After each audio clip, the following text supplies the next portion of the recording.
Light 'em up. Good evening, everyone, and welcome to episode 30 of Light 'em Up. This is season 3, episode 5. I am your host and executive producer of Light 'em Up, live with David, bringing you through 3 debates this evening here on August 7th, 2022.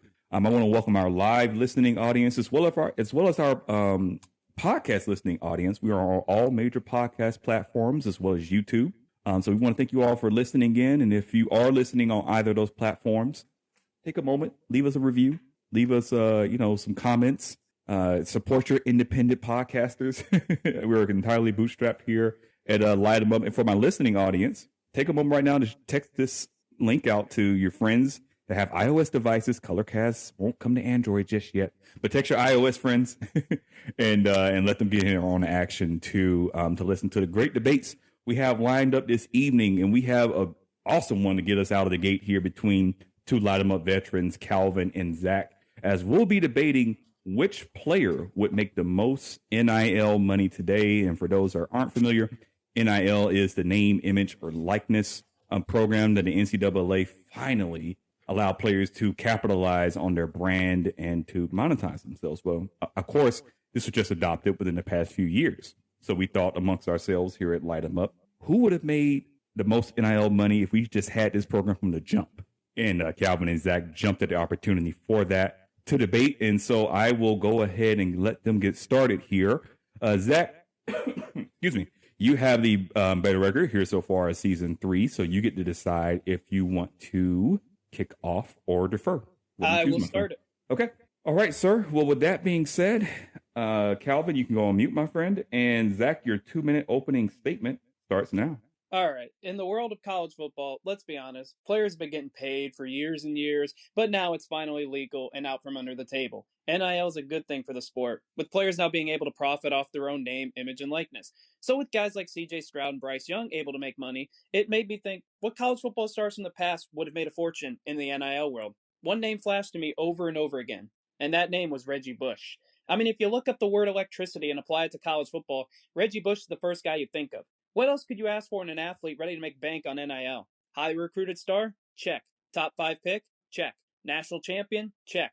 All-American, game changer, and ultimately a Heisman Trophy winner? Check, check, and check. This is before you stop and realize that Reggie wasn't just a typical college football star. He was the most exciting player in the entire sport. And he was the most exciting player in the sport in Los Angeles. That's right. The second biggest city in the country and the media capital of the West Coast. USC was the Alabama of college football in the mid-2000s, winning 34 straight games and back-to-back national championships. As far as Bush goes, he was that guy. You know, the guy who could make up the entire list on SportsCenter's top 10. The guy who would have blown up Twitter if he played during the Twitter era. The guy who played in and starred in more big games than any player in the decade. The 513 yards against Fresno State. Over 200 yards against Oklahoma in the national championship game. The Bush push against Notre Dame. He was a running back, wide receiver, and return man, all rolled into one thrilling package. Not to mention, Reggie was already getting paid. His parents lived in a nice house, and the out-of-touch NCAA nailed him for sanctions after his career was over. So if he's doing this under the table, imagine if he'd been able to actually make money, do endorsements, and take advantage of being the biggest name in LA in the mid-2000s, not named Kobe Bryant.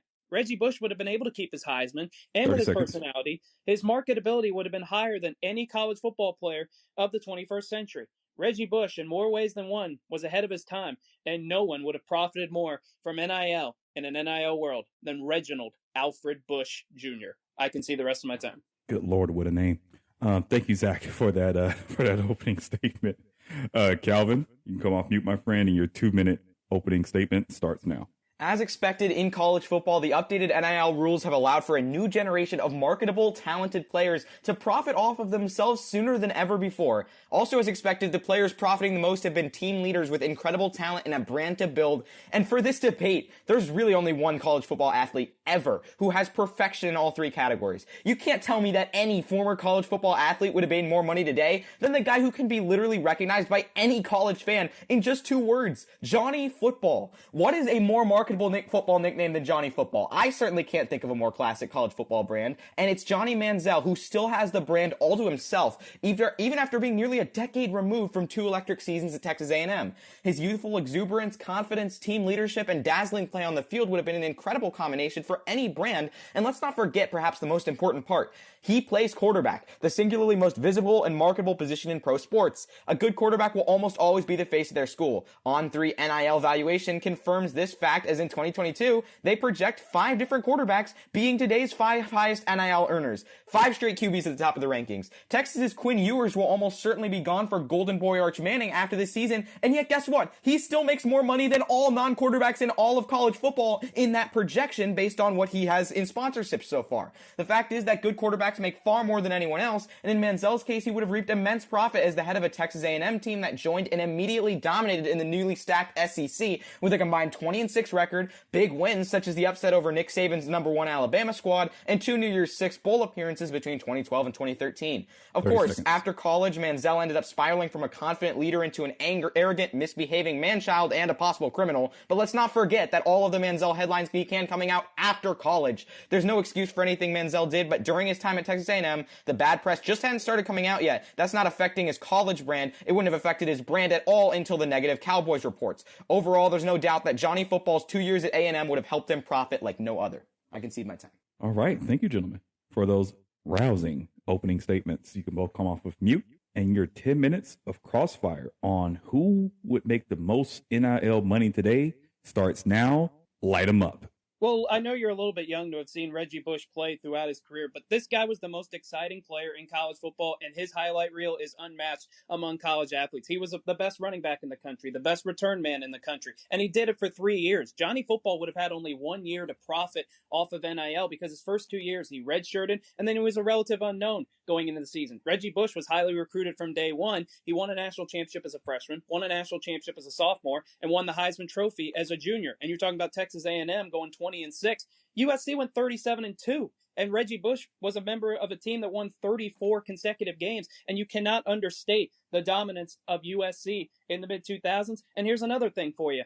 It's Los Angeles versus College Station, Texas. If you're in College Station, Texas, you're probably lost on the way to Dallas or Houston. People flock to LA for acting opportunities, media opportunities. You're telling me Reggie Bush wouldn't have capitalized more than any player in the college football era just based on location and dominance? He had both of those things in his favor. He would have capitalized, but Manziel had just as much visibility. He was in back-to-back New Year's Six Bowls. Everybody knew him. The fact is, whether you live in College Station, LA, or wherever you are in the country, you know Johnny Football. There's no other Johnny that's Johnny Football other than Johnny Manziel. And despite him doing everything he could to trash his brand in the NFL, we still know him as Johnny Football. That's how iconic he was in college. And as for Bush, I mean, yes, I'm definitely young to watch him. Most of USC's national championships came before I was born. But, of course, as a Texas fan, I have rewatched that 2005 one with my dad. Of course, that was the incredible Reggie Bush season, 1,740 rushing yards. But the fact is, back in 2003, he only ran the ball 90 times for 521 yards on the ground. For 2003 and 2004, Bush was the lightning to Lendale White's thunder. He was incredible, no doubt about it, but he was the part of a split backfield, and both of them were equally dominant in that backfield. He was not the guy. He was a piece of a major piece, one of the top pieces, tied for really just the top piece guiding this offense, but he was a dual threat in a split backfield, not all on his own, so he was not singularly responsible for this USC grind. He really only took over the top spot clearly in his final season. So the fact is, Johnny Football, who had 2 excellent seasons, would have had just as much time to profit as Reggie, who didn't really turn on much in 2003. He was okay. In 2004, it was hard to tell who was better. They were thunder and lightning. They were He finished really 5th in the Heisman that year. It wasn't even a debate. In his freshman year, he led the Pac-10 in kickoff returns. He had 1,331 all-purpose yards. It set a USC freshman record. So he was pretty visible in that era. And yes, Matt Leinart was the quarterback, and I get all these quarterbacks, but think about this. There are more accomplished quarterbacks in Johnny Football's era. Jameis Winston, true freshman, he won the Heisman, and not only did he do that, he won the national championship. Tim Tebow won 2 national championships. He was maybe the biggest name in the history of college football. Your boy Vince Young was another guy who would have gotten a ton of attention. I think there's a lot of controversy about which quarterback would have made the most NIL money. I could argue Johnny Football wasn't even the biggest name of the 2000s when it comes to the quarterback position, or even the 2010s when it comes to the quarterback position. Reggie Bush was the biggest name. Reggie Bush was electric, and he didn't have the ball in every single play. You go back and watch his highlight reel. It is spectacular. His kickoff returns. He would have been the best wide receiver in the country if he'd had the opportunity. His runs. He had 513 total yards against Fresno State, which nobody's ever going to do. He's known for the Bush push, one of the most famous plays in the history of college football. Johnny Manziel, his second year was kind of a disappointment. They went 9-4. And you can appreciate this as a Texas fan. Texas A&M hasn't won a national championship since 1939, and Johnny Football got them no closer to that. Yeah, that's fair enough. And yes, as a Texas fan, I do appreciate Johnny Manziel not winning the national championship. But the fact is, he still had big wins in the spotlight. And if you're telling me he's not profiting during that first year, during his second year, his primary profit is coming off of that 11-2 season where he went to a New Year's Six Bowl. And he still did go to a New Year's Six Bowl in his second year. He was in it till the end. And let's talk about that USC roster for a second. This wasn't just Bush here, and it wasn't just Lendale White. This was a star-studded roster with so many NFL talents. Obviously, Matt Leinert's out of the league, but he made the draft. They had Steve Smith on this roster as well. So many incredible players back then in 2005 when USC and Texas went at it. It was a showdown of two teams that were so clearly above the rest. It was not funny. And USC had dominated for multiple years, not just because of a running back, although Reggie Bush was incredible out of the backfield. He caught a ton of passes. He was great, but he was not the only reason. It started with the quarterback at Texas A&M, and it started with Johnny Manziel, who sure didn't bring them back to the national championship, but certainly gave them a resurgence. Without Johnny Football, they're heading into the SEC, which is a better conference than the Big 12, still is the best conference, and now is even better, obviously, today with Texas and Oklahoma coming soon. But he came into a stacked conference, and he belonged there and beat Alabama. And let's not forget, those 2012, 2013 years for Alabama, those were among the best for Nick Saban, and of course, every year is among the best for him. But also, just the fact that he is a QB, and it's quarterback who is the most marketable. Again, I want to go back to these projections. NIL projections on the on3.com website project Bryce Young to earn $3.1 million through his sponsorships.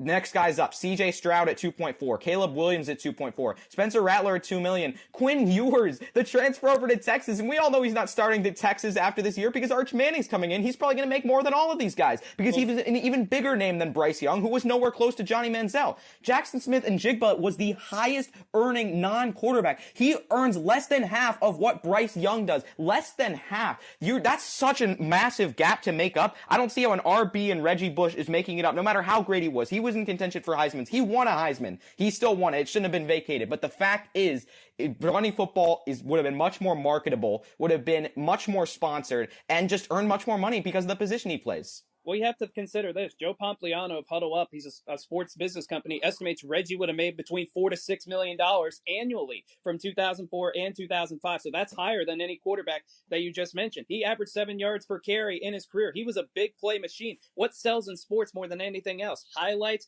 and excitement. Reggie was the king of both those things. And when he got to the NFL, he had deals with Subway, Adidas, General Motors, Pepsi, and Pizza Hut. I only bring that up because he would have gotten similar deals being in Los Angeles. And part of being a successful pitchman is the fact that your team wins. And Reggie Bush's team won more than any team in recent college football that's not Alabama. And think about his dating life. He dated WWE diva Eva Torres when she was at USC. He dated Kim Kardashian when he was in the NFL. He had no problem getting women because obviously you're in Los Angeles, the ultimate party capital of the world. And I would be a little bit concerned about Johnny Manziel because before he ever started a game at A&M, he was arrested for disorderly conduct and he had a fake license before he became A&M starting quarterback. That might have been a tough sell for some endorsers at the time. Reggie Bush did this also without having Twitter to back him up. He didn't have the social media that Johnny Manziel was able to take advantage of. And Reggie also had the platform of everybody knew he was going to be a top 5 pick going into next year's draft. Johnny Manziel was picked number 22 by the Cleveland Browns. So you had that off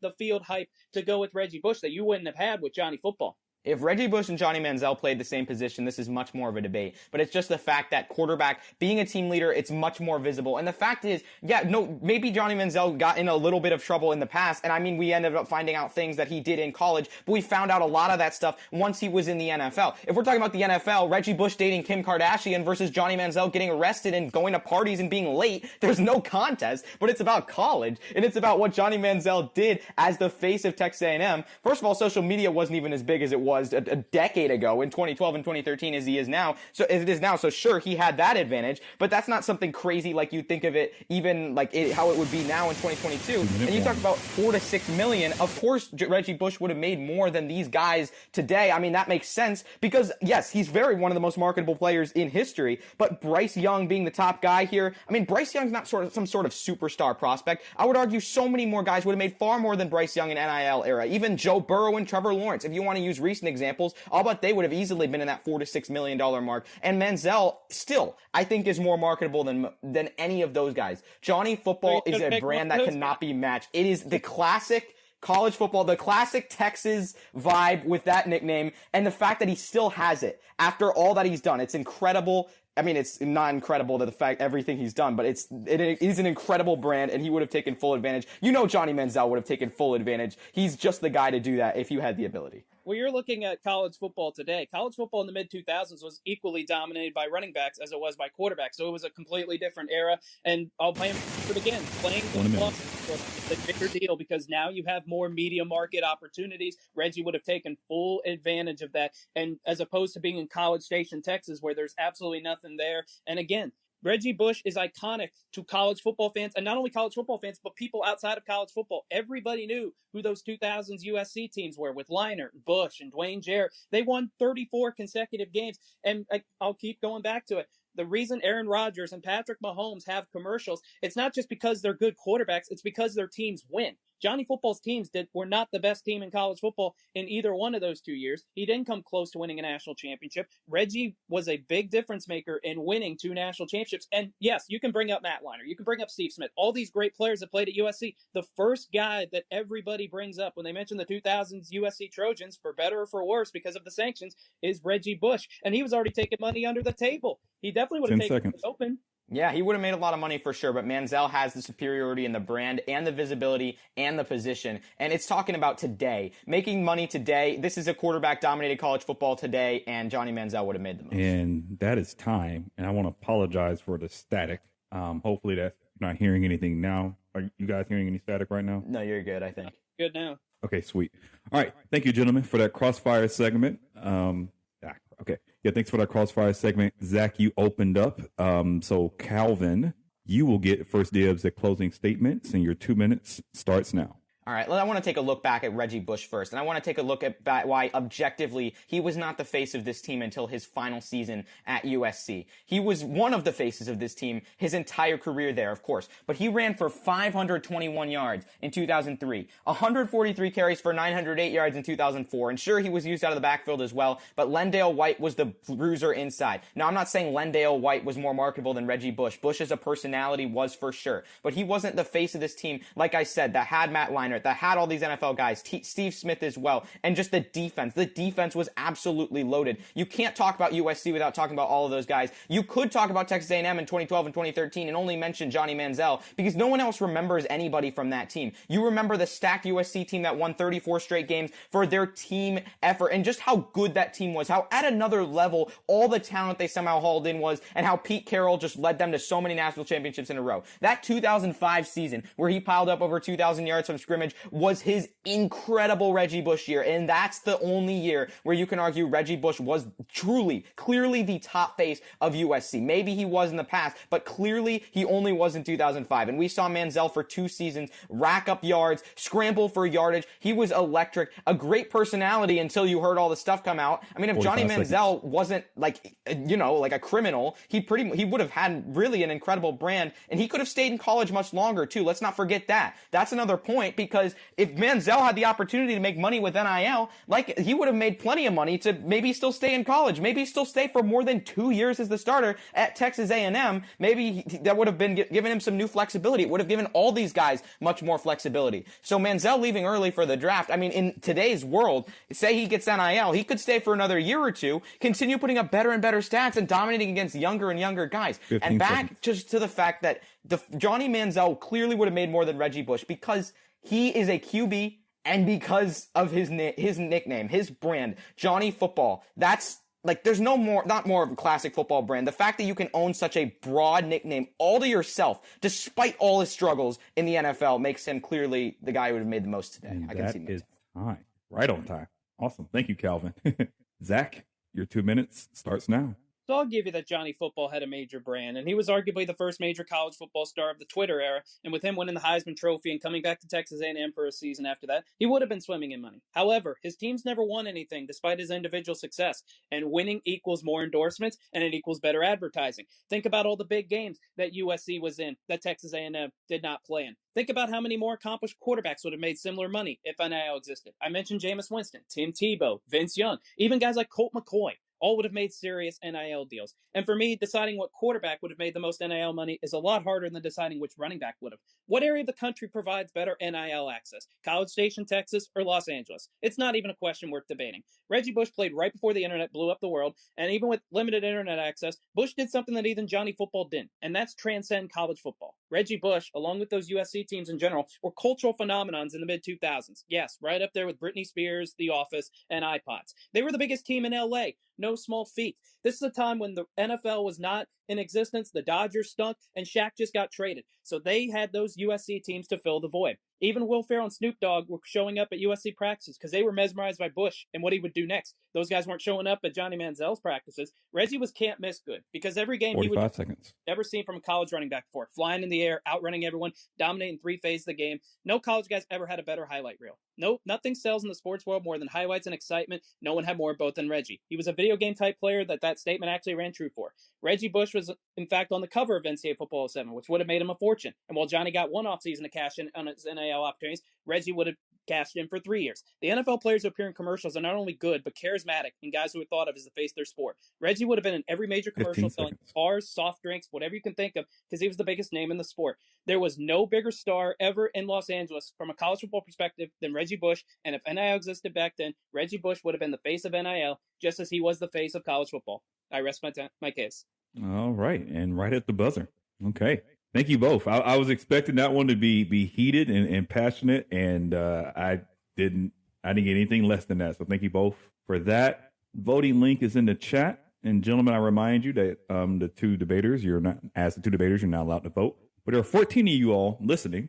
So I expect 14 votes. And please do not share the link externally for no one that's not on this cast. We're just we're not giving away any prizes or anything on Light 'em Up. We're just doing this for fun. So let's not try to manipulate the votes, please. As those are now starting to trickle in. Lots of commentary here in the chat. That was great. About this. That was Reginald Alfred Bush Jr. All right, you got 9 votes in here, and Zach is leading the way with 77% of the vote. Let's see here. There's still not enough. This isn't a runaway just yet. Come on, there's 5 of you guys left in here.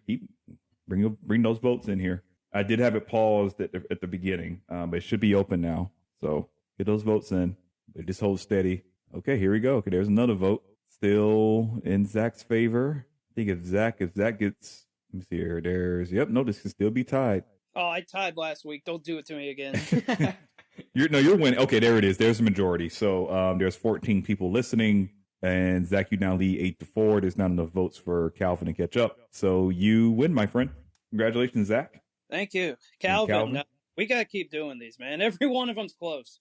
Yeah, absolutely. That was a lot of fun. And with Reggie Bush to be honest, you got to exaggerate in these sometimes. He was incredibly marketable as well. Man, you should have gone with Tebow. That would have been really something. I don't know. I saw someone comment. I think it was No Punt said that Joel Osteen and Tebow could have teamed up for some really good. No, Tebow would have been crazy. Yeah. All right. Well, thank you, gentlemen, both for that opening debate. Zach, you stay right there. But Calvin, I'll go ahead and drop you. And I'm sure I'll see you on another episode, my friend. Thanks Definitely. again. I got to get back. This losing streak's getting too big. I need to snap this soon. You will, my friend. You will. I have faith in you. Thanks. All right. Thanks, Zach. Yes, sir. All right. Okay, so let me do a quick little update here. So, Zach, with you getting that W, let's take a look here at the Season 3 standings. You now own the outright lead for Season 3. So, all right. Yeah. So you've broken the 5-way tie for first place in Season 3 with your win. Stop it. It's over, guys. Cancel the season. Stop the season. It's over. Hey guys, it's Lily Schumacher. When I'm not debating, you can find me hosting Pitches Be Crazy every Thursday night at 8:15 p.m. Eastern Time, and co-hosting Bat Flips and Chill with John Ball every Tuesday at 9 p.m. Eastern, live on Colorcast.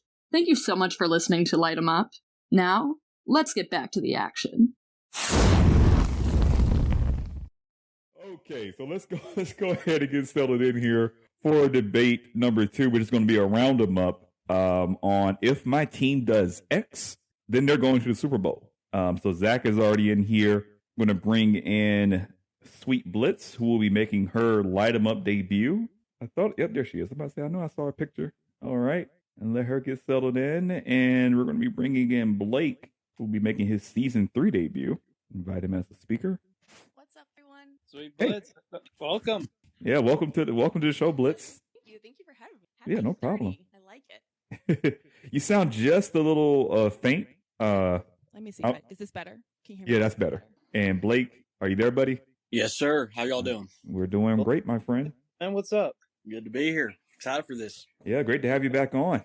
All right. So, so this is Round 'em Up. So for those of you that have never have heard of the Round 'em Up format, here's a quick rundown. So how the debate format works is that it's similar to the show on ESPN called Around the Horn. So what we do is that we don't assign wins and losses for this debate format. Instead, we assign points. First place gets you 3 points. Second place gets you 1 point. Third place gets you 0 points. How the format also works is that we have 2 halves, 2 10-minute halves. And in the first half, each of these 3 wonderful casters will come on and make their case for, why their team, if they do X, will make it to the Super Bowl.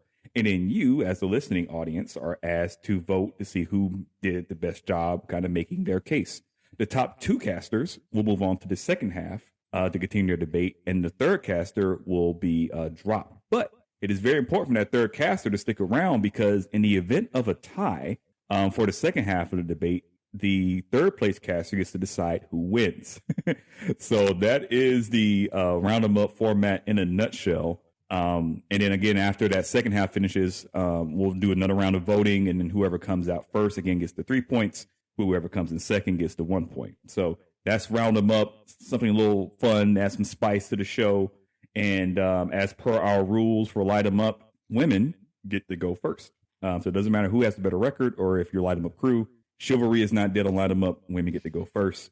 So Blitz, what I'll do here, again, there's no opening statements or anything for Round 'em Up. It's just you kind of come in and you kind of make your initial case, and then I'll go to Zach. I'll go to Blake since he's Light 'em Up crew, and I'll go to Zach. You guys, I'll just ask you to restate the prompt. So if your team, whoever your team is, does whatever it is, then they're going to the Super Bowl, and you can kind of start making your case as to why they'll make the Super Bowl. Okay? Sounds good? Okay. All right. Blitz, the floor is yours. All right. If the Kansas City Chiefs can somehow, some way figure out their defensive line for the year, they are going to the Super Bowl. And I'll even say it, they'll win the Super Bowl this year. All right. Short and sweet. Okay, Blake, your chance, my friend. Go ahead. I like it. If the Tennessee Titans can just stay healthy, which is pretty big ask for them, they can win the Super Bowl this year. They set the NFL record last year, building 91 different players in one season. If that doesn't happen again, I think they'll be sitting pretty. Okay. Thank you, Blake. Zach? If the Indianapolis Colts can get back to old school football, they can make the Super Bowl. They've got the best running back in the league in Jonathan Taylor, which I'm sure is going to be a big part of this debate. But their defensive acquisitions, they went out and got Yannick Ngakoue. They went out and signed Stephon Gilmore, the best cornerback on the market. This is not a team that's going to be carried by quarterbacks like the Chiefs or the Chargers, even though Matt Ryan is pretty good. But it's going to be the running game. It's going to be the defense. It's going to be old school football that can get the Colts to the Super Bowl. All right. So, audience, you've heard their stances. Now I'm just going to let them roam free for the next 9 minutes here. Light them up. So my big question about the Kansas City Chiefs is how do they replace Tyreek Hill? Because Patrick Mahomes might be the best quarterback in the league, but so much of that was dependent on Tyreek Hill and his ability to run jet sweeps, his ability to catch short passes and run for 60, 70 yards. How did the Chiefs make up for that? And their number one receiver right now is Juju Smith-Schuster. So I have some serious questions about their ability to throw the ball down the field. Mahomes will be great, but without Tyreek Hill, I have some doubts. So I think your serious question about Juju Smith-Schuster is actually with the Steelers and not the Kansas City Chiefs. He's not played there before, and you just said it. We all know that Patrick Mahomes is one of the best quarterbacks. He can turn water into wine when it comes to receivers, and he has done that numerous times. Yes, Tyreek Hill is a speedster on the field, but they don't need him. Travis Kelce put up some crazy numbers this year, and he's only looking to just set those off even more so this year. And I really like the fact that they brought in some other wide receivers to help them, and I think that with that being settled, they'll be okay. But I brought up the attention to the defense. Of course, we all have a coach mastermind. We know that in Reed, a quarterback who's electric, rather who's putting the ball in the air or dancing around defenders. And then speaking of dancing, then we have, of course, the elite tight end Travis Kelce. But what we don't have is a defensive line that can put the quarterback on the ground. And even though we all love them in the playoffs when they played the Bills and also when they played the Bengals, what was missing? What was the one thing that they needed to do and that they didn't deliver? It wasn't on the defensive side. It was defense. They could barely catch their breath and they were back out there on the field again because they were allowing them to run up and down the field. But if they can get some quality behind their defensive line, which they've kind of done this year in the market, and they've taken care of their business, but if they don't deliver, they're not going to go to the Super Bowl, and they're definitely not going to win the Super Bowl without a good defense. So I think the Colts have an old school style to win. Jonathan Taylor is the best running back in the league. He can run the ball, catch the ball. He's the best dual threat back in the league. And then with that defensive line, they don't have any doubts about their ability to get the quarterback to the ground. Kwity Paye's a second-year guy that will continue to improve. Yannick Ngakoue has never had less than 8 sacks in his career, and now he's reunited with Gus Bradley, who was his head coach with the Jacksonville Jaguars, coordinator with the Raiders last year.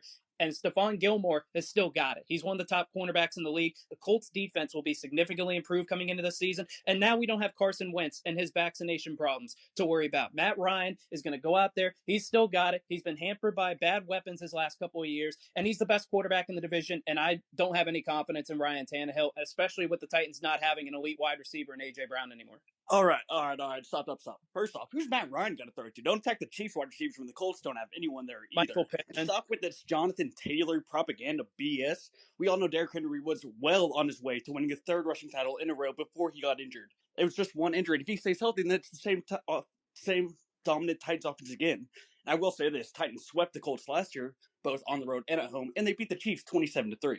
Yeah, but the Titans lost their two starting offensive linemen in Roger Saffold, and they lost Anthony Firkser. They lost a couple guys that really do a great job blocking for Derrick Henry. And my big problem with Henry is he's starting to wear down. Last year he was hurt, but this is what happens to running backs. They have a couple of really good years, and then they start fading out because of injury. Jonathan Taylor has not hit that point yet, and the Colts have the best quarterback in the division. The Colts Matt Ryan. The Colts for the past 4 years have been swapping out mid-at-best quarterbacks. Look, they've been in a free fall ever since Andrew Luck's been gone. They had Jacoby Brissett. They brought in Phillip Rivers, Carson Wentz. Do you think Matt Ryan's going to do anything different? He is mid-washed, well past his prime. Colts are not going to find any more success with Matt Ryan than they did with Phillip Rivers and Carson Wentz.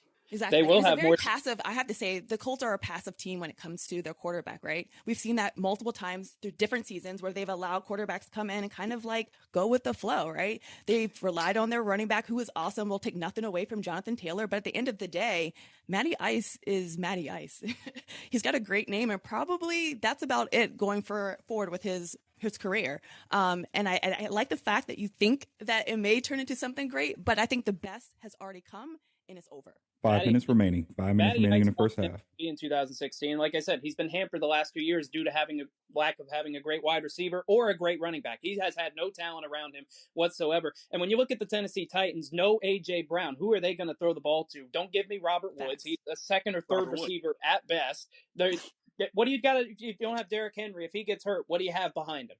Well, we still got a Blossom game in the bag. We no longer have Ramondre Stevens, which is kind of a letdown. But you can say that for any team. You lose your starting back, who's going to be behind him? Who's behind Who's behind Jonathan Taylor? You just hope not to see that. You want to see the best football out there. So what you guys both are saying is that you guys both of your teams have a lot to do, whereas the Kansas City Chiefs have to take care of just one single thing for them to really have a straight beeline to the Super Bowl, which they're trying to take care of, which is the fact that they have Frank Clark. They just picked up Carlos Dunlap, even though it's just a 1-year deal. And then on top of that, they're still building off George, what's his name? Karlaftis. And then also they have Mike Donna. So if you look at it, this one particular item, if this is taken care of, which Steve Spagnuolo has been saying all offseason and during training camp, that they finally feel like they have the great fit, they can win. They're missing nothing else. Every one of both of your teams, they need help on the offense and the defense before they even have another look at the playoffs. Well, SweetBlitz, let me ask you this. They have an easy the AFC West just got a whole lot more difficult getting the best wide receiver in the league on the Raiders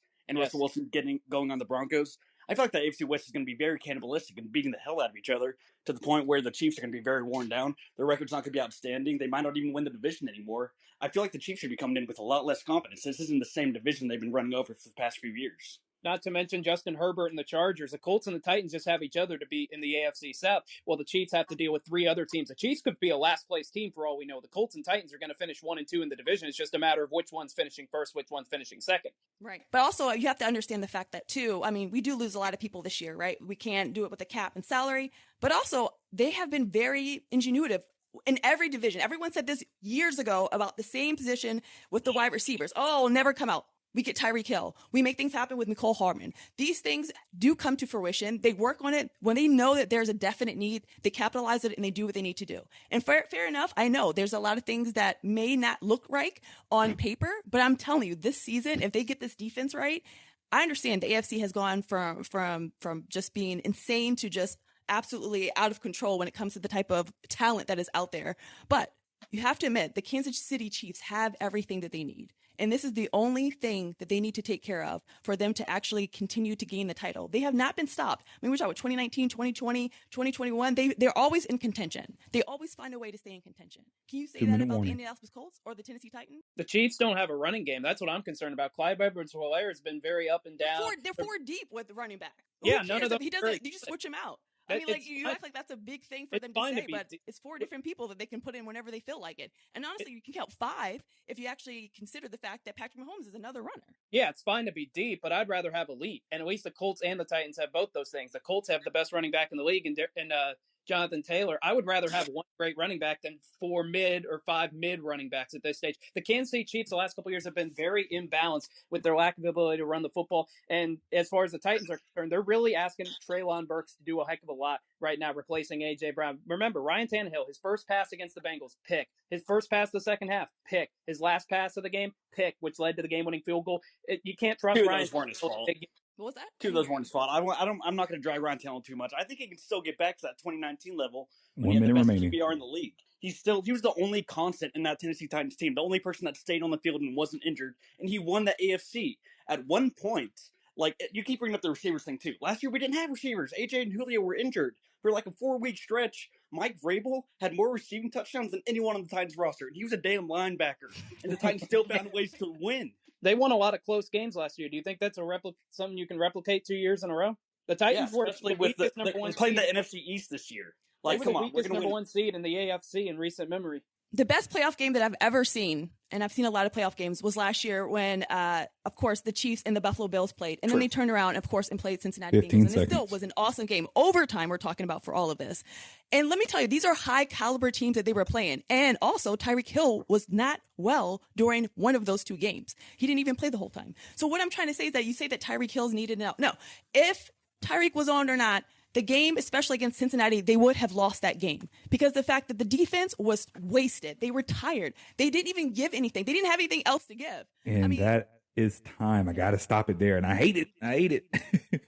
But that is it for our first half. Thank you to the 3 of you for a great first half here. I'm going to hate to see one of you guys go, but that's what makes this show great. Because we get great conversations, great debate like this one. So let's see who will go on to the second half of this round 'em up. And poll is now open. Let's get some votes in, y'all. And again, I remind my casters, you are now allowed to vote for yourselves. And please do not share this link externally. There's 13 people in my audience. I should only get 13 votes. I'll say this. I'd be absolutely shocked if one of our three teams didn't win the AFC this year. Like, do y'all think the Bengals have any chance to repeat? I wouldn't count against them. No, I wouldn't.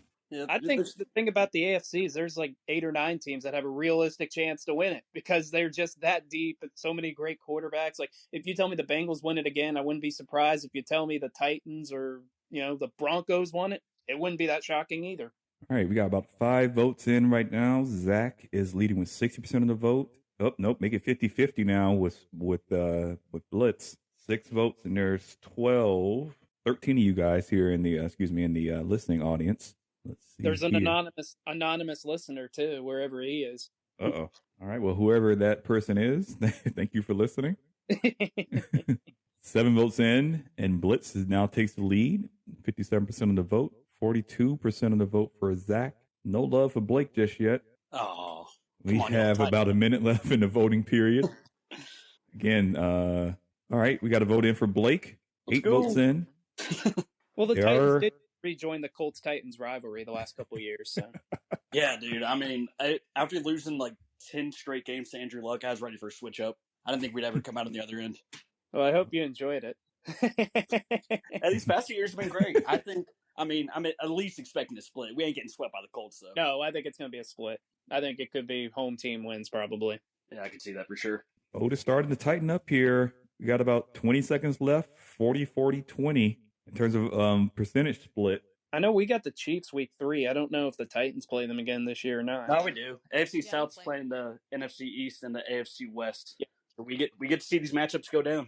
Yeah, unfortunately, we all get to play the AFC West. So that's gonna. And unfortunately, we have to say goodbye to Blake as he placed third in the first half voting here. But as I mentioned, Blake, stick around because you may have to be a tiebreaker later on here because Zach and Blitz did tie for first place. So we'll see how the listening audience does here in the second half. But Blake, thank you for participating in the first half, and hopefully we'll get to see you a little bit more in this season, brother, if your schedule allows. All right. Yes, sir, for sure. Had a lot of fun. Great on the comeback. It's gonna be a hard time picking the Colts if I have to. Sorry, Zach. I know. Yeah, I know. I'm not getting your vote. And a little exit, a little punch on the exit there from Blake. No title, by the way. I know I'm not getting your vote. Light them up. All right, so now let's go ahead and get underway here with our second half. Let's continue this great conversation between Blitz and Zach. Light them up. Yeah, I think when it comes to the Indianapolis Colts, I think they have a much easier road than the Kansas City Chiefs. You got to play the Broncos twice, you got to play the Chargers twice, and you got to play the Raiders twice. And I think all 3 of those teams could make the playoffs. I think the Chiefs could finish anywhere from 1st to 4th, and it wouldn't be all that surprising. When you look at the Colts, they improved the quarterback position. Yes, Matt Ryan is no longer the Matt Ryan of the old, but he did win an MVP in 2016. He has experience taking his team to the Super Bowl. Carson Wentz too often last year threw back-breaking interceptions, which caused the Colts to lose some of those tight games at the end of the season. Matt Ryan should not do any of those things this year. They added in Rodney McLeod in the secondary, so you've got an elite safety. You've got Yannick Ngakoue, on the defensive line. Like I said, with Gus Bradley now as the new Colts defensive coordinator, he should be able to thrive. Stephon Gilmore a couple years ago was a defensive player of the year. So you've got an elite playmaker at all 3 levels of the defense. If you're the Indianapolis Colts plus the best running back in football, all Matt Ryan has to do is go out there, not turn the ball over, which he should be able to do. And with having the best running back in the game and in far less difficult schedule, I think the Colts could have a better record than the Chiefs, and therefore, just like week 3, the Chiefs have to come to Indianapolis to play a playoff game. That could be a difference. Here's the thing. Just like this debate, you can't win without a good defense. And I'm telling you, the Chiefs have everything that they need. When we look at their entire record for last year, 2021, they were 12-5. They were first in the AFC West. They were able to go on and beat the Steelers. They took on the Bills and put on, again, one of the most amazing playoff games that we have ever seen. Too much so that they even changed how we're going to start looking at overtime games going forward. And then, of course, they lost to the Bengals. Again, why was that? Let's look at some of the stats that we have here for them. We look at it for 2021. Literally, the Chiefs ranked 27th in passing yards allowed. It's ridiculous. Many offensive coordinators were stated as saying that they were not worried about the defense when they were going to play the Chiefs. They were more concerned about how they could stop Tyreek Hill and to keep Patrick Mahomes contained. That's disrespectful at best, but it also shows how much of a weakness their defense had become.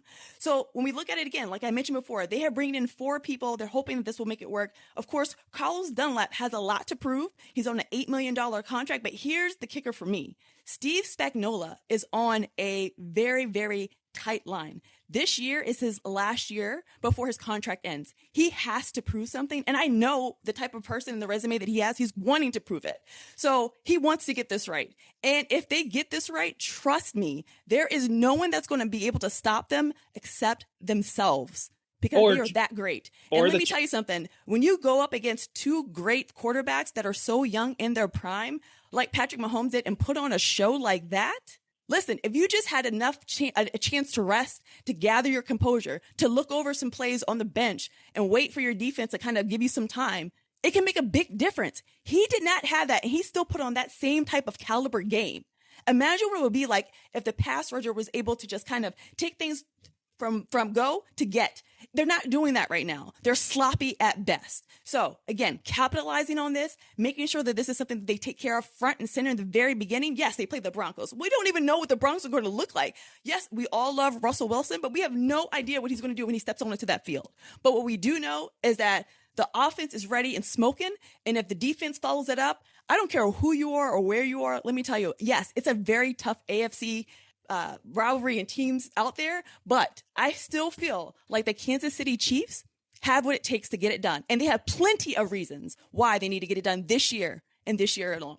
Now, I'll give you Patrick Mahomes is the best quarterback in the league. And if we were just debating who had the better quarterback between the Colts and the Chiefs, then yeah, you win this debate, no questions asked. However, we're talking about a complete football team. And I have a lot of issues with the Chiefs running game. Yes, I know they have 4 or 5 running backs, but Jerick McKinnon was their number 1 running back in the playoffs last year. Jerick McKinnon is a decent running back at best. Clyde Edwards-Helaire showed at this point that he can't really be trusted. The defense was ranked 27th last year. That is a big concern. And Carlos Dunlap at this stage is a veteran guy, but he's a little bit on the older side. If the Chiefs can't get any pass rush against Justin Herbert, against Derek Carr, and against Russell Wilson, it's not going to matter because Patrick Mahomes, he can win a lot of shootouts, but he's not going to win every shootout. We saw this last year against the Bengals in the playoff game. Patrick Mahomes did not play a great game.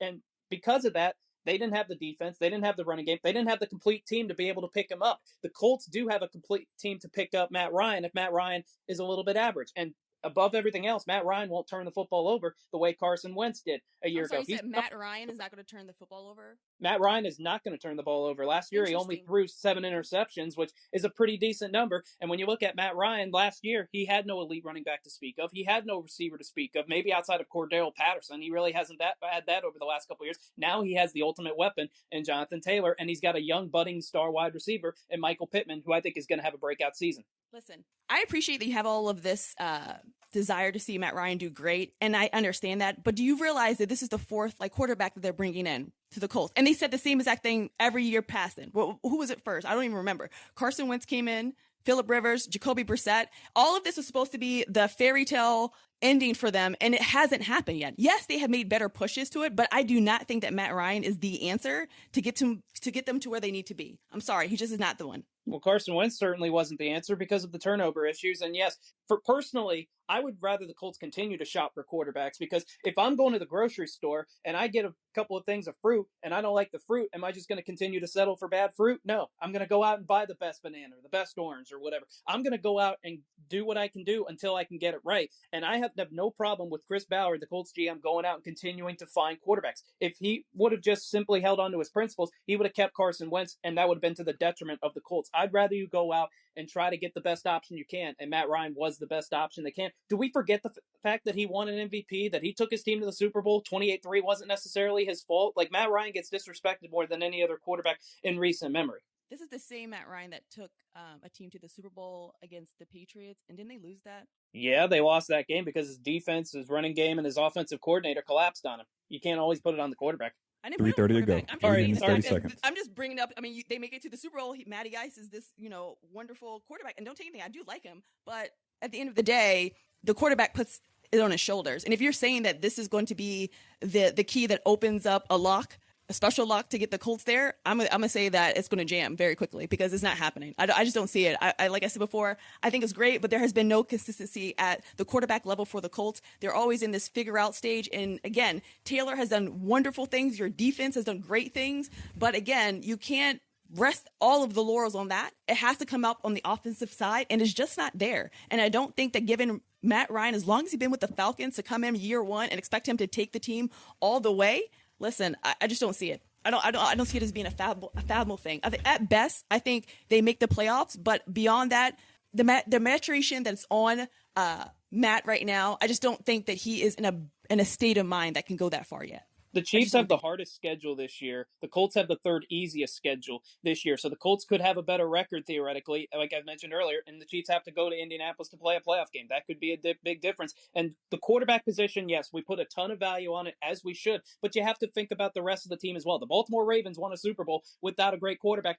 2 different occasions. Eli Manning is a decent quarterback, not a Hall of Fame quarterback. We'll get to that debate with Wilmer later, but There's a history of teams winning championships without elite level quarterback play. Matt Ryan can give you elite level and I'll quarterback. give you that, but also you have to have the wide receivers that do that. Who are you? Michael Pittman Jr. is what your number 2 one. minute warning. Number 1, number 2-ish guy. Who's number 2?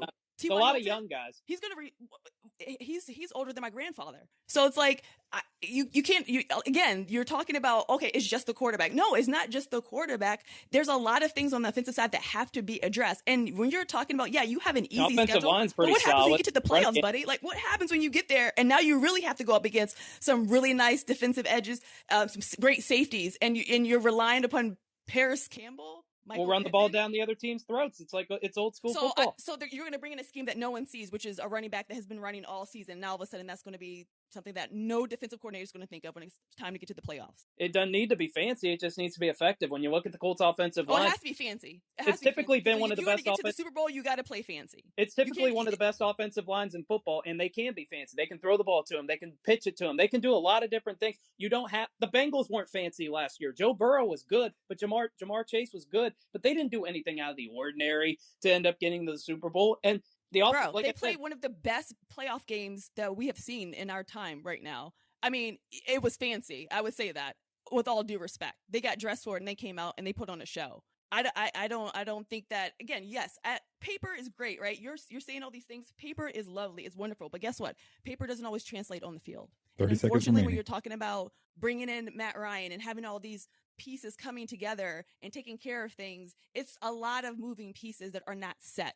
And when you're not set, you're not ready. And when you're not ready, you can't go. And I'm going to tell you right now, the Colts are not going to the Chiefs' running game isn't set. The Chiefs' defense isn't set. There's a lot more questions about the Chiefs going into this season outside 15 of seconds than there are about the Colts going into the season. We know the Colts are going to have a pass rush. We know the Colts are going to have a secondary. We know their linebackers with Shaquille Leonard. Now that's his name instead of Darius. We know he's one of the best players in football. Like I said, if it's about the quarterback position, then yes, the Chiefs have the advantage. If you're talking about a complete team, the Chiefs have just as many questions, if not more, and a more difficult schedule to do it.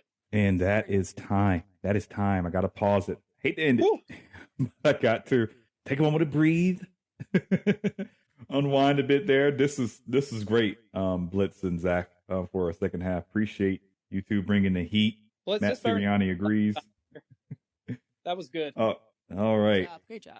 Cool. All right. Voting link is out and active. Let's see what you guys have to say about this. There are 15 folks in the audience. I should see tons of votes pouring in. And let me start my timer. Well, at least we can all agree that the Titans aren't winning any Super Bowls. Oh, yeah, we all knew that.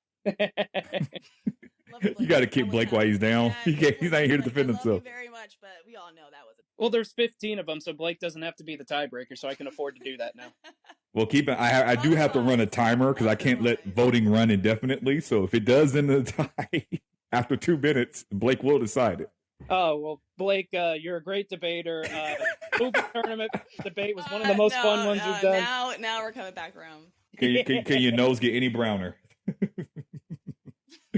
10 votes in, and it's in favor of Blitz right now, 6-4. And we got about a minute 16 left on my timer here. Oh, we're tied now. Okay. I have 12 votes. 3 people are left in here to vote. Come on, y'all. Don't be. Ooh, okay. Zach has it with 13 votes in. He has a 1-vote advantage. This is a close one. That was maybe the best round 'em up we've had. Oh, well, listen, Zach, I listened to you, the episode last week. You did amazing. So thank you. Oh, she prepared. I said, listen, this man is coming in here knowing way too much. So if I'm going to even have a chance, I can't say you're wrong. I was like, listen, okay. So nothing but respect. Under 30 seconds to go, and we are tied at 50-50. So it is a vote. Okay. Wow. Unless it's last person votes in the next 10 seconds, Blake, get ready to decide who's the deciding vote. I'll invite you back up here to be a speaker to make your case. All right, that's time. So we are tied at 7 votes apiece. Where's so I'm bringing back Blake to decide who wins this one if he accepts my invite. Blake got rivalry respect, man. All right, Blake. Back. No pressure. So who do you have? Well, that was a great round 'em up. And while I do agree with Zach's point that the Chiefs do have a lot more questions and kind of instability coming into the season, I'd rather burn in hell than pick the Colts to win anything. So congratulations, SweetBlitz. You get the win. Thank you, Blake. I love you. I love it. I love it. And I love all three of you for making this a very entertaining round 'em up. I agree. This probably is the best one we've had so far. You guys were fantastic. Love the chemistry. Hope to have all three of you back on again for another debate, another round 'em up. And I think I saw Patrick already, requesting that. So appreciate it, Patrick. Always doing overtime. I love it. No matter what is going on, it'd be like 1 o'clock in the morning, and he's sending out stuff and getting. He is. Ready. That's why he's a great co-producer. I love to have him on the Light 'em Up team. And again, I loved having you three on for our round 'em up debate. Thank you all so much. For having me. Yeah, of course. And congrats on winning your debut, Blitz. I appreciate it. Thank you. Yeah. And I really enjoyed it it was awesome. Really. Blake, I just think he's amazing. And then Zach too, you are fantastic. So I just feel honored just to have an opportunity to even debate with you guys. Let's do it again. All right. Well, thank you all three. I'll drop you from the cast and get ready for our third and final debate. Hey guys, James Fleming here, host of the Pigpen Thursdays at 9 Eastern Time, where we talk mostly lists. We compare a lot of top 10s. Also host the Gamble and Ramble show Sundays before football every week. Stay tuned for more Light 'em Up. Okay. All right. I think that's everybody gone. Okay, we're running over. Round 'em ups tend to push the show a little bit longer. But we still got some heat for you guys for our third and final contest of the evening. And I'm going to bring up MattSiriani, who won his debut last week. So the people making their debuts are on a nice little run so far. And let's see if DElliott here, where is he? Hey, what's going on, Matt? Going good. I just listened to probably the best debate I've seen in the 30 episodes of Round 'em Up. And, Ooh. Probably the best. I put that up there, but I won my debut a couple weeks ago, and I'm always up for a challenge. You want to step up? Come get some. I'm ready. All right. And on that note, we have DElliott joining us here to answer the call for the smoke. Hey, how you doing? Hey, the D is sir. for David, but there's there's really only room for one David, so I'm going to defer to you on that. Okay, no, I appreciate it. I'll call you David. It's fine. I'll be able to distinguish between the two. So we have David and Matt for our third and final contest of the evening, debating who made the best move at the MLB trade deadline. So let's see here, Matt. You do have the better. Yeah, you had a better record. You won last week. So my friend, you get to decide if you wanted to lead with your opening statement or defer and make the first closing statement. What do you choose? I'm going to defer and make the first closing statement. Okay. All right. Well, Matt, if you go on mute, my friend, and David, you can start your 2-minute opening statement right now. Awesome. First, I want to thank Patrick, who invited me on here, Live with David, for hosting, everyone at Light 'em Up, and the listening audience for the opportunity to participate in the show. Best wishes to Matt, and let's have some fun talking baseball. All right, clearly there was one blockbuster trade last week in regards to contracts and value and just the sheer number of players involved. Okay, that deal alone was significant enough to arguably hold up a number of other big deals prior to the deadline. However, in terms of deals that were made to make a great team even better and set them up for continued postseason success, the Yankees acquiring several effective young pitchers to shore up their bullpen and provide additional starting options to bridge the gap to Luis Severino's return was the best move of the deadline. Young, controllable pitching is one of the most valuable assets to a major league team. Pitchers are finicky, especially relievers, so when they're hot, you want them in your bullpen. Guys who can reliably come out and hold the line for an inning or two multiple times a week are significant cogs in successful teams. Those words describe both Lou Trevino, who has 2 years of control beyond this year, and Scott Effross, who has 5 more years of control. Frankie Montas has proven himself to be a solid starter and has an additional year of team control beyond this season. The Yankees see something in these guys that will immediately benefit them, or they see things that they can fix quickly in order to get them in top shape for the rest of the season. And both relievers are already showing their worth since the trades.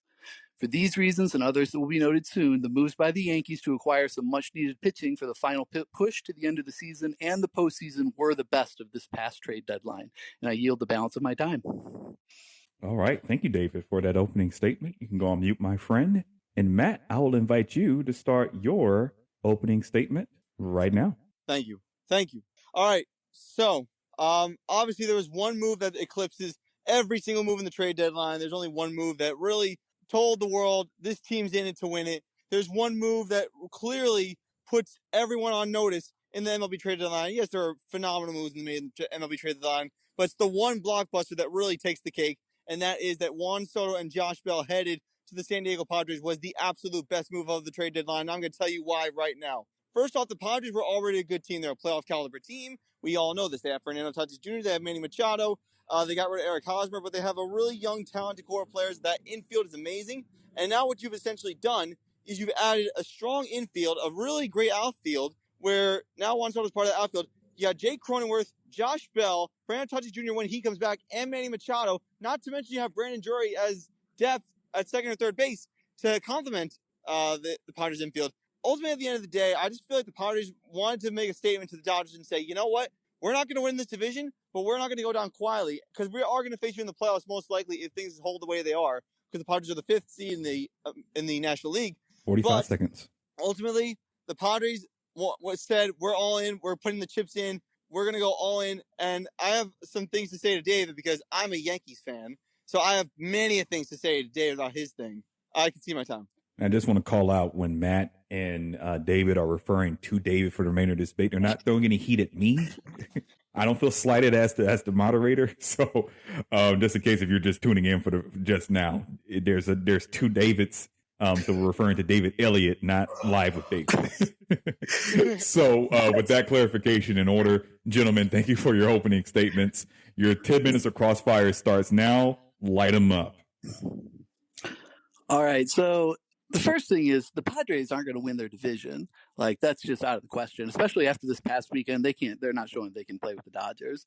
And you're right. I mean, they're in the wild card, sort of. Like, they're almost at risk of the Brewers catching them. And I know that people are thinking that the Brewers sold at the deadline. But like they're barely in there. They're going to have to play this new 3-game series that they're doing. They're going to have to take care of that, and they're going to go up against they may very well run up against the Dodgers in the ALDS. And I'm not sure they're going to have the depth in the team. And I know they're stockpiling all of these stars, but they got to have guys that can contribute through the end of the year, and they got to figure out what they're going to do with all these guys at the end of the season. Well, listen, the Padres are in a win now mode. They proved that at the trade deadline. And ultimately, Juan Soto is a generational talent. He has World Series experience. He won a World Series with the Washington Nationals. Josh Bell is batting over 300. He has experienced success across the league. And then when you look at the haul that the Padres just gave away Luke Voit, Mackenzie Gore. I mean, like, these are players that are like utility guys that people hardly even know or had success in MLB baseball. And I'm a Yankee fan. Luke Voit is garbage at this point in his career. And let me just tell you one thing about your Yankees getting pitching point. First off, I'm a Yankees fan, so let me just go into that. I'm going to make that very clear. The Yankees got a pitcher with a 3.18 ERA, which is not that good, and Frankie Montas. That's number one. Number two, Lou Trevino has an over 6 ERA this season, and he's one of the closers for the A's, and they got him they got him there. So ultimately, that's bad. And then you got Sky Frost. He has a 2.66 ERA. So what are you saying that the Yankees got better in depth? Listen, what the Yankees were trying to do was, I get it. Luis Severino's on the 60-day IL. They lost Chad Green. They lost Michael King. I get it. They were trying to improve but they didn't do that. Instead, statistically, they got 3 not so hot commodities, and they shot themselves in the foot today. I mean, Frankie Montas in his debut gave up 6 runs in 3 innings.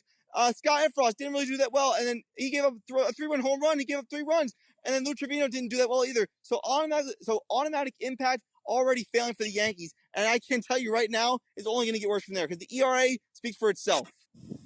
Yeah, I already relievers are finicky, but I'll tell you what, Scott, there's a reason Scott Effross has the second most appearances in Major League Baseball this year. It's because he's generally reliable. Like, relievers are going to come and go, but you want guys that are going to come out and be able to give you some solid innings. Scott Effross changed his release point. He used to throw overhand, and now he throws sidearm, and made some, like I said, just did everything that he needed to do to be able to be a better pitcher. And here the Yankees, like I said, they got to see something because they're using these guys right away, and there's definitely going to be some opportunities for growth. And Frankie Montas I don't know what has caused him to fall off from where he was the last couple of years, especially last year. But again, they got to see something in him, and really they're kind of biding their time for Luis Severino to come on back. Well, let me just tell you this. Let me tell you what the Yankees gave up in order to get Montas, Trevino, and Efros. They gave up a lot of farmer system pitchers, and they gave up J.P. Sears, which I thought was a big shock because J.P. Sears, in the limited time that he's had, he was very, very good. He could have been a sixth starter for the Yankees, but they gave him up because they wanted to make room for Montas and Trevino in the bullpen. But at the end of the day, J.P. Sears, I'd take him any day over any of the closers that the Yankees got today. I mean, Michael King, losing him stunk. Losing Chad Green, it stunk. But like at the end of the day, if you're telling me you have a guy with a 6 ERA, a guy with a 3.2 ERA, a guy with a 2.66 ERA in the bullpen, that's going to help you out with your cause? No, it's not. And let me just tell you something else. Not only did they do that, I'm going to refer to another move that the Yankees made. They got rid of Jordan Montgomery in place for Frankie Montas. Yes, Frankie Montas is not Randy Johnson or whatever. But let me just tell you something. I would take Jordan Montgomery over Frankie Montas. Jordan Montgomery just didn't get the run support that he needed. That's why Jordan Montgomery was let go, because the Yankees couldn't bat with him. And that's unfortunate because Jordan Montgomery, I like his stuff. I was a fan of him when he was with the Yankees. But at the end of the day, you need to improve your team, and you need to improve that you can compete with the Astros. At this point, I think the Astros made the better moves. I don't think the Yankees even sniffed close to the Astros after the move they just made. I just don't see it. Yeah, and but the Padres still, even tonight, the Padres are losing tonight. Like if they get swept in the series against the Dodgers, it's just showing like I'm not sure that they're going to have the horses to get through the postseason. Like I said, I think this postseason is going to be a lot different with the addition of this. I think it's a best of 3 wild card series. Like that's going to totally change things. It's going to change the way people line up their pitching, and it's just going to be a very different approach for the year. And like I said, I don't know what it is about some of the Yankees and the way that they can affect guys, but I really think they see something in Lou Trevino and Scott Efros that they can bring in. And they traded away a lottery ticket basically for Efros. Like they didn't know what they were going to get with Hayden Wisniewski, so but he's going to come in and be pretty reliable. And like I said, 1 or 2 bad outings is nothing. He's going to be able to give you consistent innings, and ERA for relievers, that's got to be something that there's a much better way to gauge a reliever's impact on the game than just by ERA. So with about 4:30 to go here, gentlemen, in this debate, I want to throw out a question or throw something out there. Right, the Yankees were still very much in the lead in the AL East prior to this weekend. I mean, prior to the trade deadline, and with the Padres, very much so running neck and neck with the Dodgers, and trying to win that division. What do you think that these trades will, I guess, kind of help solidify? Who do you, I guess, make the case for why you think your trades helped you kind of solidify your position for you, David, with the Yankees? Yes. And then Matt, how will you acquiring Soto and Josh Bell help propel you to ideally win the division? Okay. All right. So I'm going to start off. So I'm just going to say this to begin off this, my thing. The reason why Juan Soto and Josh Bell are being acquired by the Padres is so significant is because that offense is going to be more explosive than it ever has before. You got a generational young talent. You got a 300 batter. I mean, yeah, they're losing to the Dodgers, but at the same time, you want to compete for the postseason. Juan Soto has postseason experience. Josh Bell is a really good player. They're going to have their guys back. They're going to have Fernando Tatis Jr. come back. Brandon Drury already looking good. Like right now, the Padres, yeah, they're not hitting on all cylinders. And yes, playing the Dodgers is a pain in the butt. But at the same time, like you can't deny that the arms, that the bats that they're going to get, and everything else that they acquired over the course of the trade deadline, not to mention the Josh Hader thing, they ultimately are going to win with offense. That's their thing. And they acquired pitching too, but at the same time, their offense is going to be explosive. And sometimes offense wins games, defense wins championships, and I get that. But at the same point in baseball, offense wins games, and in very important games. And also, when you face the Dodgers, remember, the Dodgers have a history of collapsing in the postseason. And I think the Padres can ultimately step up to the Dodgers when it really matters. So that's what I'm saying. I think the Padres can compete with the Dodgers simply because they have the talent to do so. Yeah, and like speaking to David's question, the pitching is you can't have too much pitching in the postseason. Like you just part of it is with the series and you can play a best of 3 or best of 5, best of 7. It shortens up the rotation, and so the Yankees are already pretty solid at the top of the rotation. You can go into the postseason with 3 solid starters, which they've got, and they're just looking. And even in the regular season, if they can win 3 or even 4 out of every 5 games, obviously that's going to give them the best record by a long shot. And like I said, they're solid at the top. So they've got Frankie Montas to try to bridge that gap. And to try to bridge that gap to Luis Severino. And then when Luis Severino comes back and he's slated for like a mid-September return, he's going to get a couple starts before the end of the season. And again, hopefully have it all lined up before the postseason. And I think that's what they're trying to make it to there. And they're trying to find what they're trying to strengthen an area that they knew was a point of concern. And it's crazy that there were any points of concern with a team that was already, has got to 70 wins, but they're just trying to shore things up, and they're a reliable postseason team, and they're going to know, hey, we got to have pitching in the postseason that's going to carry us through. The other thing is they've got control over these guys for a long time. I don't know how the Padres are going to hope to hold this World Series window open for more than a year or two, where the Yankees are not only building for now, but they're looking ahead 3 or 4 years and saying, hey, here's what we got to do next. Here's what we got to do next. All right. So I'm going to close off because I know we got a couple seconds left. Yep, 1 minute remaining. All right, so I got a minute left. The Padres, they're in win now mode. All the chips are down. I know for a fact that Juan Soto can bring this team to new heights. I know he's going to get that contract because he wants to play for a winning organization, and the Padres have proven to be that. Josh Bell, same thing. I just see that the Yankees, when you talk about the pitching, the pitchers that they got are not that good. The pitchers that they got are subpar, and I don't think Frankie Montas is going to be a starter for the postseason. I think that Frankie Montas is going to be a guy that you're going to hope to get through the rest of the regular season unscathed. And so far in his debut and his first impression, he didn't do that. Now did Scott Efros and now did Lou Trevino. They've all struggled to begin their tenure in the Bronx. I'm telling you right now, having 2 quality hitters like Juan Soto and Josh Bell are going to be good 15 because seconds. they got a lightning fast batting order that's almost death row when you face them. I can almost tell you the Padres are going all in. They're coming for the Dodgers, and they're not going to hold back. And they're definitely going all in. I just hope their all in can last for more than 4 months. Ooh. All right. It's a buzzer. It's David there. All right. So Matt, you deferred so you can have the first closing statement. So David, I'll invite you to go on mute. And Matt, your 2-minute closing statement starts now.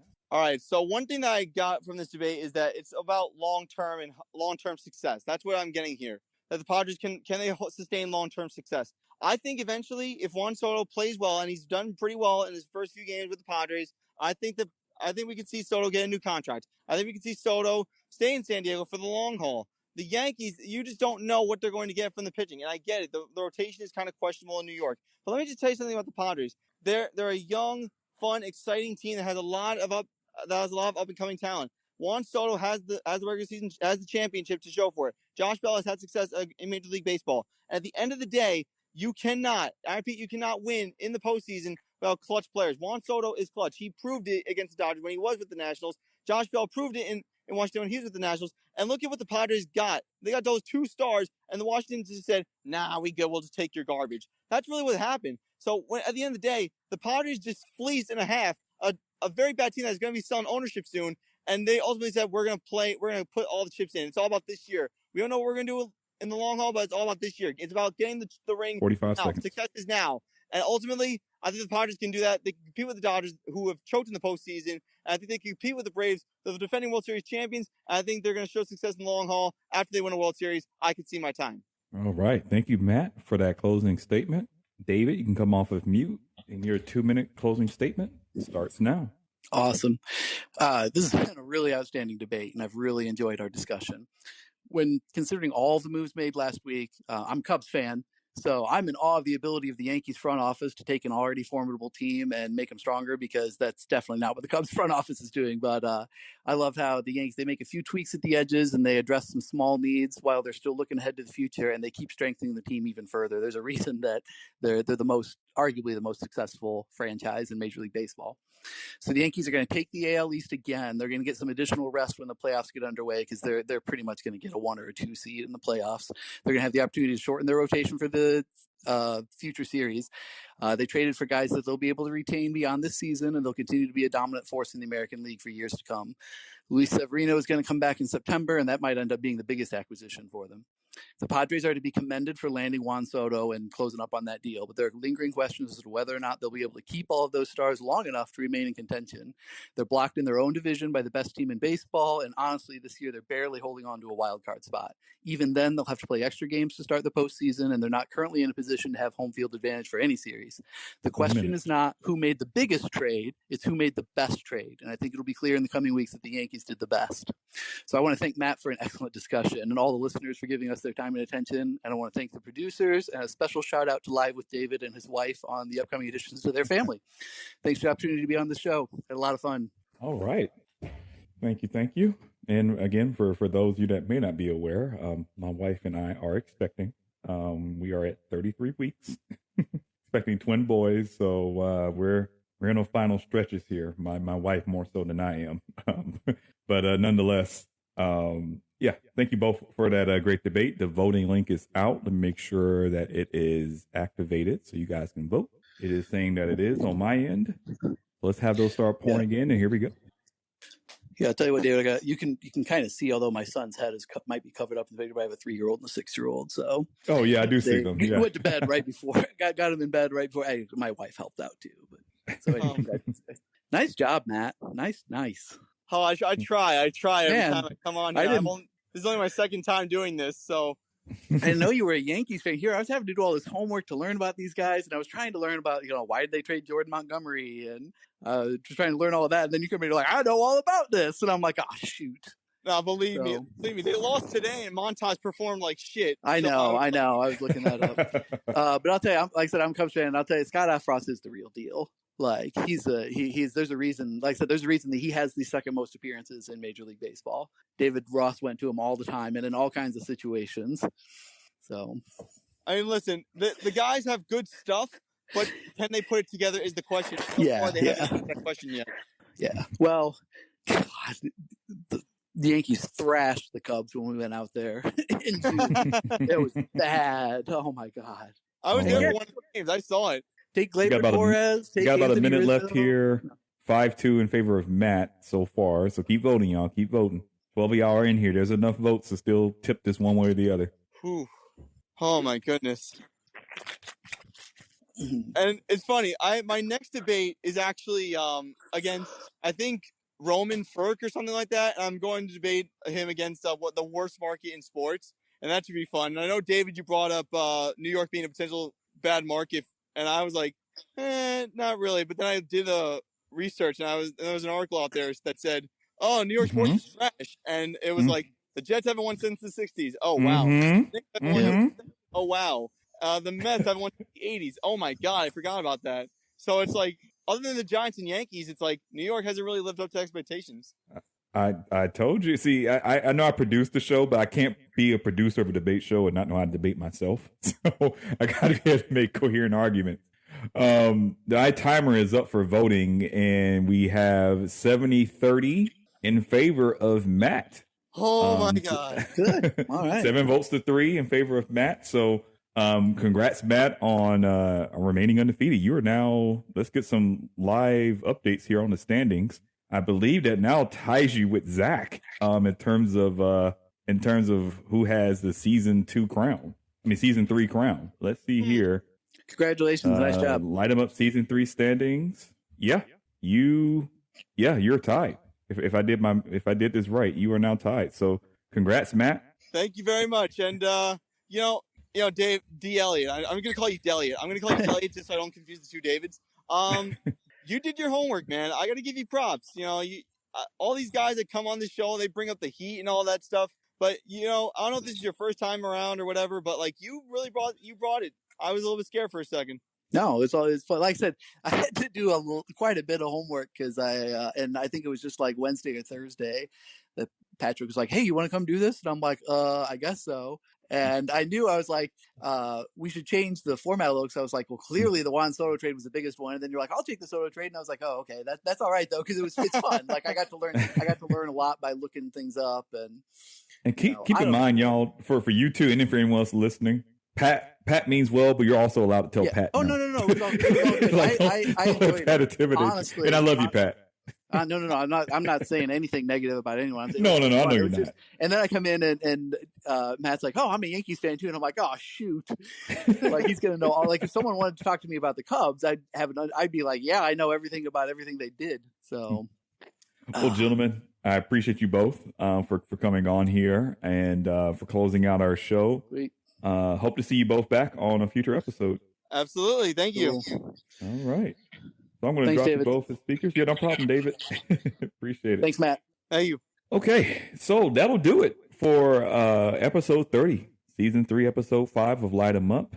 On behalf of the entire Light 'em Up crew, I want to thank you to our live studio audience, not yet, maybe one day, but to our live listening audience, as well as our podcast audience for tuning in for this episode.